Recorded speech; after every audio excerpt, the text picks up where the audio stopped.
Hello, Abe. It's Uncle Murray. How you doing on this fine afternoon we're having? Are you enjoying some peace and quiet? I hope so, because I heard that one of your neighbors was blasting the music the other night. I've hardly had 5 minutes of quiet today myself. Your Aunt Florence hosted a Tupperware party here this morning, and it seemed like every woman in the neighborhood showed up. And oh my days, can those dames talk. They reminded me of that Pick a Little Talk a Little song from the Music Man. Sheesh. So now that I finally got some peace and quiet, I thought I'd pick up where we left off last time in Genesis. You know, after Adam and Eve got kicked out of the garden for disobeying God and eating that fruit from... Oh, you've got to be kidding me. There's somebody at the stinking door. What do I got to do to get some peace and quiet? All right. Keep your pants on. I'm coming. Hiya, Murray. Larry, what are you doing here? Well, I heard you were selling Tupperware, so I stopped by to see if you had something that'd fit my sandwich I got here. You walked all the way over here carrying that sandwich? Well, sure I did. How else am I supposed to know if it'll fit? Except I don't need as big of a container now, 'cause I ate some of it on the way over here. Hey, am I interrupting? Well, in a word, Larry, yeah, kinda. I'm recording another letter for Abe. Oh, you mean like that one about the Bible you let me listen to with the naked people that ate the fruit? Yeah, it's another one of them. Hey, Murray, you think I could sit with you while you tell Abe your story? I'd kind of like to hear more of that stuff, too. Yeah, I suppose so. But don't be interrupting me all the time. Just sit there and listen and eat your sandwich. But don't drip none of it on the couch. Oh, no. I wouldn't think of it. Not on your couch, Murray. Well, it ain't my couch. It's my sister Florence's. Oh, that makes more sense. I never figured you for a leopard print kind of guy anyway. All right. Come on. Come on, have a seat. Okay. Y'all comfy? Are y'all situated? Yep. I'm ready, Murray. Go ahead. Oh, well, thank you very much. Well, now remember, these stories are just kind of the Cliff's Notes versions of these parts of the Bible, you know. And that I ain't always quoting from the Bible word for word. I mean, sometimes I'm quoting word for word, but sometimes I'm just kind of telling you the gist of things, or sticking in a few possibilities. Because the one thing you don't want to do with the Bible is to add to it or take away from it. You just leave God's words the way they is, and when you're explaining stuff in your own words, you got to make sure that people know the difference.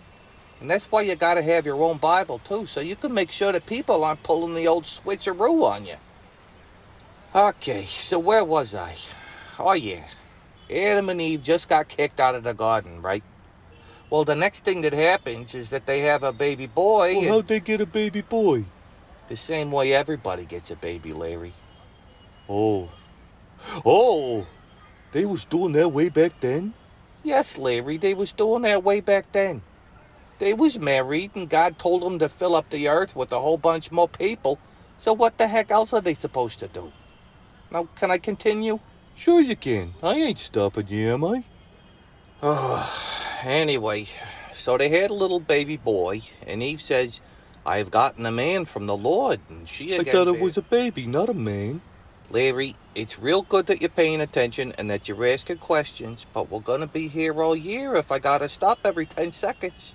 Oh, sorry, Murray. Well, that's okay. Just try to think through some of the things first, that's all. Okay, Murray. Okay, so she says, I have gotten a man from the Lord. And she again bare his brother Abel. So now they got 2 kids, right? 2 brothers, Cain and Abel. And Abel raised sheep, but Cain was a tiller of the ground, you know, a farmer. Hey, ain't that, child labor or something? No, you dope. When they got older. That's what they did when they growed up. Sheesh, you're killing me, man. Well, after a while, Cain gives some of his crops as an offering, you know, a gift to God. But Abel offers God his first and his very best sheep, and with all the fat on it, too. And God likes Abel's gift, but he don't like Cain's gift. And so Cain gets all mad, and he gets a real grumpy look on his face. So God says to Cain, Hey, what's wrong with you? What are you so upset about? And why the sourpuss? If you do good, ain't that gonna make me happy? And if you do bad, sin is gonna be waiting for you outside your door. But if you do good, your little brother's still gonna look up to you, and you'll still be in charge of him, just like you have been. But Murray, I don't get it. What did Cain do wrong? Well, if I understand it right, he did a couple of things wrong. The first thing is that Abel brought the very first thing and the very best thing that he had as an offering to God. But it don't say that about Cain. It just says that he brought some of whatever he had from his crops. But God deserves first dibs in the very best we can offer him. And the second thing, I think, has something to do with the animal sacrifice. You remember back when God had to kill a couple of animals to make new clothes for Adam and Eve? Yeah, I remember. Well, that was the shedding of innocent blood for the atonement of sins. And remember, an atonement is kind of like something you give to somebody to show him you're sorry. You know, kind of like when a guy gives his wife a bouquet of flowers when he's in the doghouse. So when Abel offered God his best sheep, it was probably a sacrifice. And he was probably acknowledging that he was a sinner. But Cain didn't do that. But Cain didn't have no animals. He was a farmer. Well, that's true. Cain was a farmer and Abel was a shepherd. But I kind of think they picked different jobs so they could help each other out. You know, like a hot dog vendor and a soda vendor setting up shop next to each other. So I think Cain probably had at least some sheep. But even if he didn't, I'm sure that if Cain said, "Hey Abel, could you spare a real nice sheep so I could give one to God? I'll trade you some of my crops for it," that Abel would have said, "Sure, Cain, here you go." But I think there was still more to it than that. I think it probably had something to do with Cain's attitude, you know. He should have been upset with himself for giving God such a lame gift, instead of being mad at Abel. And he should have showed some respect and humility towards God, too. And God even tried talking some sense into him, you know. He tried to cool him off, and he warned Cain about the path that he was on because of his pride and his jealousy. That's why God asked him, "Hey, why are you so angry?" Well, God knew why Cain was angry, but I think he wanted Cain to stop and ask himself why he was so mad at his little brother. You know, so he could figure it out for himself, you see. Wait, what was God trying to tell him? God was trying to say something like, "Listen, Cain, if you turn away from your sin and you drop that attitude and you do right because you love me and not just because you think you have to, well, then of course I'm going to be happy with you and accept you and bless you just like your little brother." Okay, I think I get it. But what was you saying about God warning him about the path he was on? Oh, yeah, you mean when God says that sin lies at the door if you don't do the right thing? Yeah, that's it. Well, you see, with faith, things go uphill and things just keep getting better and better between you and God the deeper your faith gets, you see. But with sin, everything's all downhill. When you start messing around with sin, things just keep going from bad to worse. Pride can lead to jealousy. Jealousy can lead to anger. Anger can lead to rage. And rage can lead to murder. Murder? I've been mad plenty of times and I ain't never killed nobody, Murray. Well, that's probably because you came to your senses before you did. You probably thought that wasn't such a good idea and that you had to calm down, right? Oh, yeah. You helped me out with that a few times. Remember that guy that asked out the same girl I wanted to go out with? I was so mad at that guy, I was gonna pound him real good. Yeah, I remember that. But I helped you calm down so you wouldn't do it, right? Well, I think that's what God was trying to do with Cain. But you listened to me and you came to your senses. But Cain didn't listen to God, so that's why he did what he did. What did Cain do? Well, that's the part that comes next. It says that Cain and Abel was out in the field and Cain was talking to his little brother. Maybe telling Abel to bring a plastic bag with him when he walks his sheep through his crops or something, I don't know. But whatever he was talking to him about ended real quick, because he killed him. He killed his little brother? Yeah. And then God came down and he asked him, "Hey, Sourpuss, where's your brother?" And Cain still has an attitude. And he lies to God. And he says, "I don't know, am I my brother's keeper?" He didn't. He talked like that to God? He sure did. I can't believe it either. I'd be shaking in my boots and probably making a little wet spot, too. I think I'd be making a whole lot more than just a wet spot. Okay, that's enough. I get it. Then what happened? Well, then God says, "What did you do? I can hear your brother's blood calling to me from out of the ground. Now you're going to be cursed from the earth that opened up its mouth to receive your brother's blood from your hand. And you're going to till the ground to grow crops, but it ain't going to do you no good, because the ground ain't going to give you nothing. And you're going to be a bum, a vagabond, and a fugitive in the earth." So Cain says, "Oh, no. Oh, no. Please don't do that. No, I can't take it. You've kicked me out, and I ain't going to be able to see you no more. And now everybody that sees me's going to want to kill me." Then God says, "Okay, anybody that kills Cain, vengeance is going to be taken on him sevenfold." And then God puts a mark on him so people will know that they got to keep their hands off of that guy. What kind of mark? I don't know. Maybe God smeared lipstick on his nose or something, but I don't think it matters. And who are all these people you're talking about? Well, later on it says that Adam and Eve had a whole bunch more sons and daughters, including a guy named Seth, when Adam was 130 years old, to replace Abel. But it says that Adam lived for 930 years. So him and Eve had plenty of time to make a whole bunch more kids.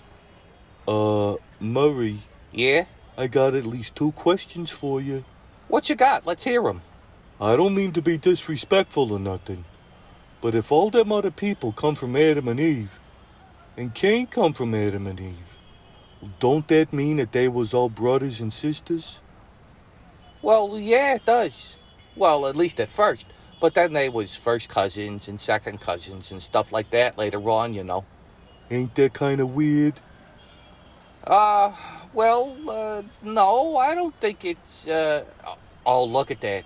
Look at that. We're almost out of tape, so I guess we can't go on. No, you're looking at it upside down. There's plenty of tape left. Now explain it to me. Okay. It's like this. Or at least this is how I understand it. You see, for one thing, God didn't start telling close relatives that they couldn't marry each other and have kids together until he gave them all them laws of Moses later on. So they wasn't sinning or breaking God's laws by doing that back then. But the other thing, I think, has to do with genetic codes. Well, they didn't know nothing about that back then, but God did, because he's the one who made up the codes in the first place. What do you mean genetic codes? Well, you know, DNA. It's the language that your body uses to make sense of things. So your feet grow where your feet are supposed to be, and your elbows grow where your elbows are supposed to be. And then it makes sure that you don't grow a nose out of the top of your head or have fingers growing out of your knees or something, you know. And for the first couple of 1,000 years, the code was real top-notch, you know. It hadn't been corrupted or watered down yet. It's kind of like a cassette tape, see? You buy a brand new cassette tape and you play it and it sounds great. And then you make a copy of it and it still sounds pretty good. Well, then you make a copy of that copy and then a copy of that copy and so on and so on. And then the music starts sounding garbled and the quality just keeps getting worse and worse, you see. And if you ain't got a dual cassette deck, you gotta play the tape and hold a microphone up to the speaker to record it. And then maybe some of the music gets left out and some other sounds get picked up by the microphone. And then it's an even worse copy, see? Yeah, I guess that makes sense. I just always thought it was gross. Well, I agree with you. It is gross. But now let's move on. What was your other question? You said Adam lived for 930 years. Yeah, that's what it says. 930 years, yeah. Ain't that an awful long time, Murray? It sure is. I can't imagine living that long. But that ain't even the oldest person in the Bible. You know how long the oldest guy lived? 969 years. It's just short of a millennium. His name was Methuselah. 969 years? Oh, come on, Murray. Seriously? Yeah, seriously, but I ain't got a problem with it. Well, how come? Well, for a bunch of reasons. First of all, 900 years only seems long because nobody lives that long now. So we can't even imagine it. But we live about 100 years, and 100 years is still a real long time. You know, if you could talk to a dog and tell him that we could live about 100 years, he'd say, oh, come on, 100 years, pull the other one. No, the other one. No, the other one. Second of all, when God created Adam and Eve, he designed them so they could have lived forever. Remember that sin brought death into the world, right?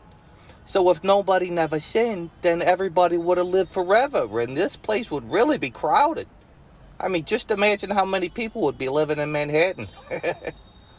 And another reason is that God wanted people to populate the earth, so the longer people live, the more babies they can have.